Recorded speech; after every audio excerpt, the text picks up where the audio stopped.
है अगर गुरुवर का सानिध्य पाना तो विद्यासागर.गुरु पर जरूर आना। ओम नमः सिद्धेभ्यः। अहिंसा परमो धर्म की। आचार्य गुरुवर श्री कुंद कुंद भगवान की। आचार्य गुरुवर श्री ज्ञान सागर मुनि महाराज की।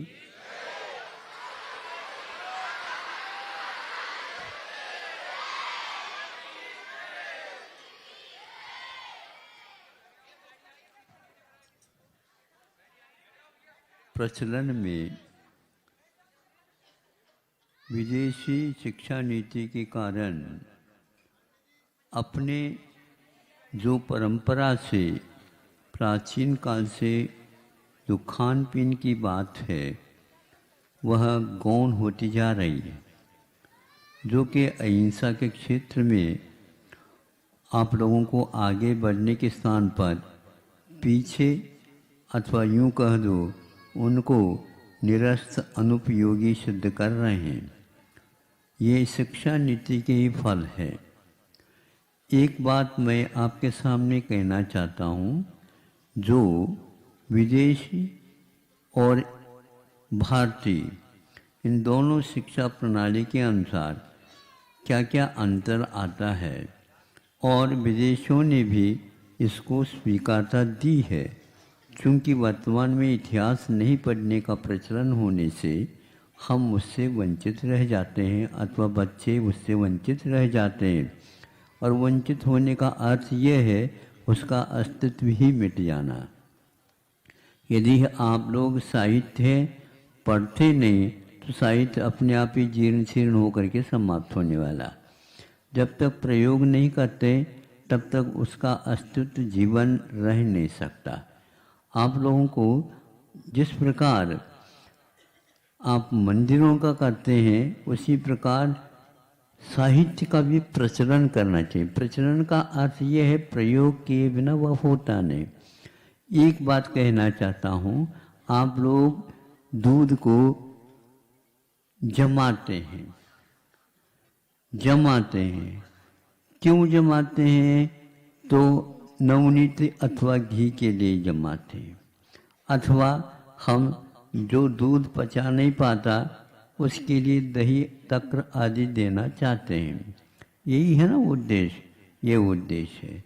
तो सर्वप्रथम उस दूध को दूसरे पर्याय में पहुंचाने के लिए भारतीय संस्कृति के अनुसार उसको ऐसा नहीं किया जाता जो वर्तमान में कर रहे हैं लोग।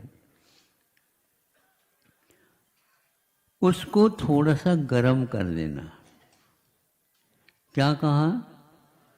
थोड़ा सा, ज़्यादा नहीं। अब एकदम जो है वह खदबद करने लग जाए, ऐसा नहीं। थोड़ा सा कुनकुना कर दो या थोड़ा सा गर्म कर दो।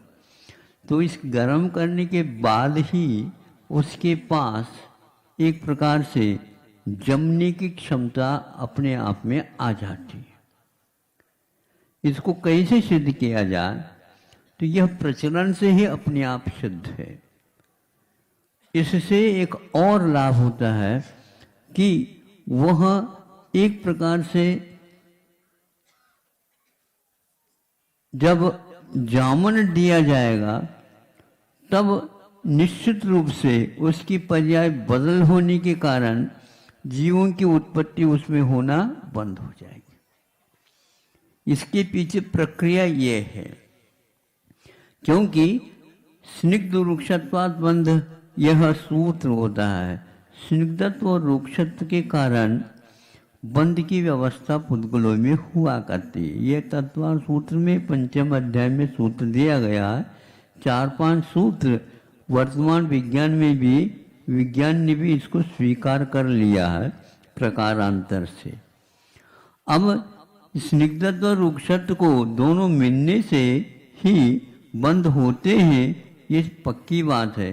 स्निग्ध से भी बंद होता, रुक्ष से भी बंद होता, और स्निग्ध रुक्ष से भी बंद होता। तो यह एक प्रकार से अपने जीवों की उत्पत्ति को रोकने की अपेक्षा से उसमें जामन डालने से पूर्व में गर्म करने की परंपरा आज की नहीं, यह सिद्धांत की परंपरा है। इसका प्रयोग आज तक प्रचलन में है, इसलिए पढ़ने की कोई आवश्यकता नहीं। पढ़ाई तब आवश्यक हो जाती है जब हमारे पास वह विषय प्रयोग के रूप में नहीं रहता, और उन परिभाषाओं के माध्यम से हम जब प्रयोग करते हैं तो आगे आ जाते हैं। तो वर्तमान में जो चलती थी वह परंपरा समाप्त होकर के विदेशी परंपरा जमाने की नहीं समाप्त हो गई, मतलब जमाने की बात ही समाप्त हो गई। अब जमाना का मतलब संसार की, जगत की, और जमाना दही जमाना ना होता ही नहीं आजकल।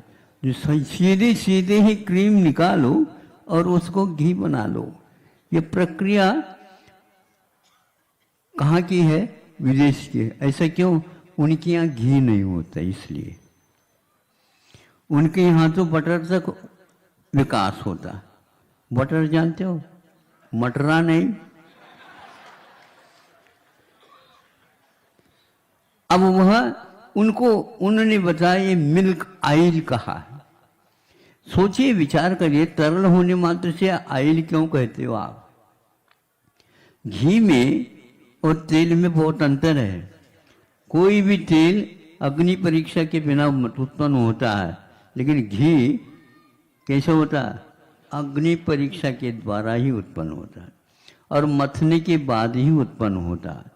इन सारे प्रक्रियाओं से गुजर जाते हैं तो वह दूध के बाद में भी अहिंसक तत्व ज्यों का त्यों बना रहता है और इसका सत्व जो होता है वो समाप्त नहीं होता।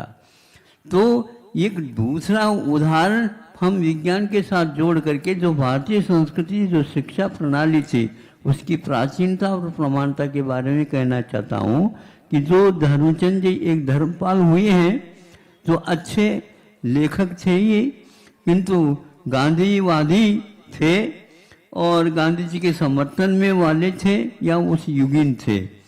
उन्होंने कहा है बर्फ को जमाने की प्रक्रिया विदेश में भी है और यहाँ पर भी है। विदेश में यदि है तो वह ठंडे ही जल से बर्फ को जमाते हैं। वह इतना गुणकारी नहीं होता और इतनी उसकी उम्र नहीं रहती, ऐसा कुछ उन्होंने निकाला। किंतु भारतीय बर्फ जमाने की जो प्रक्रिया है वो गर्म पानी बना करके फिर बाद में जमा देता है। इसका अर्थ ये हो गया कि दूध जो है गर्म करके फिर इसके उपरांत जो जमाया जाता है वह एक प्रकार से प्रासुक होने की पद्धति की अपेक्षा से बहुत सुंदर है। इसलिए विदेश वाले जो बर्फ जमाते हैं वह सीधा ठंडे पानी से जमाते हैं, किंतु यहाँ पर ऐसी प्रक्रिया नहीं। ऐसा धर्मपाल ने कि यह परंपरा पहले थी और क्योंकि विज्ञान यहाँ पर आया वहाँ से या यहाँ से वहाँ गया है, इसको आप लोगों को सोचना है। हर बात में आप अनुसंधान की प्रक्रिया ला करके रखते हैं, किंतु इसके बारे में आप इतिहास को नहीं देखने के कारण एक बात 100% आप चुनाव कर लेते हैं कि विदेश से ही अनुसंधान होता। अनुसंधान की प्रक्रिया एक प्रकार से विद्यालय के बाद होता है, मतलब 16वीं कक्षा के बाद वह उसकी प्रक्रिया चालू हो जाती है। तो उसमें वह विद्यालय नहीं रहता, वह विद्यार्थी भी नहीं रहता, किंतु शोधार्थी कहलाता। शोधार्थी विद्यार्थी नहीं कहलाता। विद्या को जो हासिल करने वाला विद्यालय में प्रवेश होता है उसको विद्यार्थी कहते हैं, किंतु शोधार्थी जो होता है 16वीं कक्षा के बाद उसको विशेष रूप से अनुभव के लिए पहुंचाया जाता। वो विदेश के लिए चला जाए ऐसा कहीं नहीं है। हाँ, ये अवश्य है कि उसका अध्ययन ठोस हो, इसलिए पुस्तकालय में जा सकता। तो या तो भारत में पुस्तकालय नहीं है, शास्त्र भंडार नहीं है, ये कह दो विदेश में ही है, ऐसा कुछ नहीं है। और दूसरा है जब अनुभव होता है उसके लिए दूसरे की कोई आवश्यकता नहीं पड़ती। यह भी एक आप लोगों को सोचना है। इसलिए कि जो व्यक्ति दूध को अहिंसक न मान करके वो हिंसक है ऐसा मानता है, हिंसा मैंने उसके सेवन करने से हिंसा होती है, ये गलत है। परंपरा एक और हो गई है जो विदेश के कारण ही ऐसा हुआ है कि दूध की बनाने की प्रक्रिया को लेकर के बहुत कुछ गड़बड़ियां हो रही है। दूध निकालते हैं तो ज़्यादा संख्या होने के कारण गायों की वह यंत्र के माध्यम से निकालना प्रारंभ करते हैं। यह उसके कारण उस दूध में सदोषता आ रही है, रक्त मांस इत्यादि संबंध उसके साथ जुड़ने का आ रही है, और उसके यंत्र के माध्यम से करने से उसके लिए अनेक प्रकार के रोग हो रहे हैं। यहाँ पर दूध बहुत होता था लेकिन वहाँ अपने हाथों से ही पहले निकालते। इसमें भी एक कारण ये है कि अनेक व्यक्ति उसके द्वारा काम धंधे में लग जाते थे। आज जो है यंत्र को लगाने से एक घंटे में खूब पूर्ण काम निकाल दिया, लेकिन अनेक व्यक्तियों के काम रोजगार को भी आपने मिटा दिया, और उसका जो एक प्रकार से वात्सल्य, स्नेह और आत्मीयता रहती थी गाय के साथ, वह भी समाप्त हो गई। जड़ के माध्यम से यदि आप करेंगे तो यही होगा। अब ऐसा करो, बच्चे का पालन पोषण रोबोट के द्वारा करवाओ,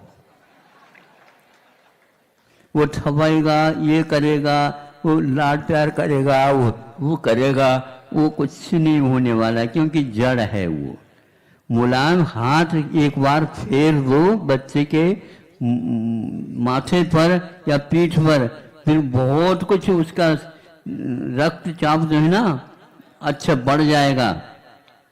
खून बढ़ने का अर्थ ये है स्नेह चाहिए, वात्सल्य चाहिए। ये सारे समाप्त करके आज दूध को एक प्रकार से अभक्ष की कोठी में लाने की पद्धति विदेशी शिक्षा नीति से सिद्ध हो रहे, अभी भी वह लगे हुए हैं।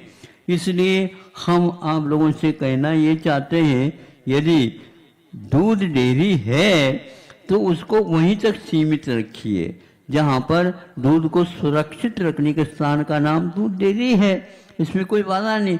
लेकिन यहाँ अहिंसक नहीं है, ये गलत बात है। प्रक्रिया आप लोगों की विदेशी होने के कारण दूध आज हिंसक सिद्ध हो रहा है। प्रक्रिया आप लोगों की अब जैन सिद्धांत अथवा भारतीय संस्कृति जीव विज्ञान संबंधी ज्ञान नहीं होने के कारण अंडों को भी आप मांसाहारी सिद्ध न करके शाकाहारी सिद्ध कर रहे हैं। यह विदेश शिक्षा प्रणाली का परिणाम है। क्या आप इसको स्वीकार करने के लिए तैयार हैं? लेकिन आपके बच्चे तो उन्हीं स्कूलों में जा रहे हैं, उन्हीं विद्यालयों में जा रहे हैं, उसी शिक्षा प्रणाली को प्राप्त कर रहे हैं, और प्रतिभाशाली में आना कोई नहीं आना चाहता, क्योंकि यह एक ऐसा प्रभाव पड़ चुका आप लोगों के ऊपर विदेशी शिक्षा का कि आप उसी को शिक्षा मान रहे हैं। यह सब गलत निर्णय हैं। आप लोगों को इतिहास पढ़ना चाहिए और इसको कभी भी मांसाहार को शाकाहार नहीं कहना चाहिए, और दूध को अभक्ष अथवा दूध को मांस से संबंध रखता है, ये बिल्कुल गलत है। इसमें आप शोध करिए, इसकी पद्धति, इसका सेवन करने की पद्धति, इसको उत्पन्न करने की पद्धति, कब तक इसको रखा जाता। एक ध्यान रखें, जो दूध निकालते ही थोड़े से उसको गर्म कर दिया जाता है, वह इसलिए उसमें जीवों की उत्पत्ति न हो, यह हाथों हाथ किया जाता है, किंतु विदेश में इस प्रकार से नहीं करते। इसलिए अंतर मुहूर्त के उपरांत जीवों की उत्पत्ति हो सकती है, योनिस्थान बन जाता है। यह सिद्धांत यही का है, अन्यत्र का नहीं। जीव उत्पन्न होते हैं, क्यों होते हैं? उसके लिए कारण होते हैं। उस कारण से यदि हम दूर रखेंगे उसमें जीव उत्पन्न नहीं होगा, बल्कि जो दूध को एक प्रकार से पूर्ण आहार माना है।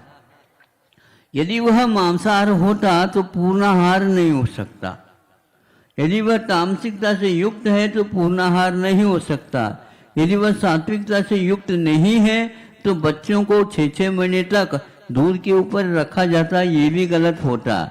इसलिए कि बच्चों को बस दूध से ही उनका लालन पोषण आदि आदि शरीर की संरचना आदि होती है। यदि दूध का सेवन नहीं करेंगे तो कैल्शियम की मात्रा अन्य किसी भी माध्यम से सहज रूप से नहीं होते। आदि सारा विज्ञान भी इसको स्वीकार करता है, लेकिन कुछ लोगों की मान्यता के कारण आज दूध अहिंसक सिद्ध न होकर के हिंसक सिद्ध हो रहा है। इतना ही मैं कहना चाहता हूँ। समय आपका हो रहा है। आज तो समय पर आप आ गए हैं, मैं 5 मिनट पहले आ गया था, क्योंकि कौन कौन आता कब कब आता देख तो ले कम से कम। इसी प्रकार आप ऑक्सीजन की बात करते हैं तो उसको हम दूसरे दिन जब कभी भी उसको भी बताएंगे कि जैनाचार्यों ने जो पर्यावरण के विषय में, जीव विज्ञान के बारे में और भी जो जीवनोपयोगी सामग्री है, उन सब सामग्रियों के साथ संक्षेप ही नहीं विस्तार के साथ वर्णन किया है और युग को उससे उपकृत किया है। आप लोग उसका लाभ लीजिए और अवश्य ही आत्मा क्या है और परमात्मा कैसे बनता है ये समझ ले। अरे ये तो फास्ट फूड, तो लाइफ ही फास्ट हो गया। फूड क्या है और तो फास्ट लाइफ नहीं कि क्या फास्ट हो, भाग रहा है बिल्कुल। आपको भागना है कि रुकना है बताओ? विश्राम लेना है ना, विश्राम लेना है तो थोड़ी सोच लो।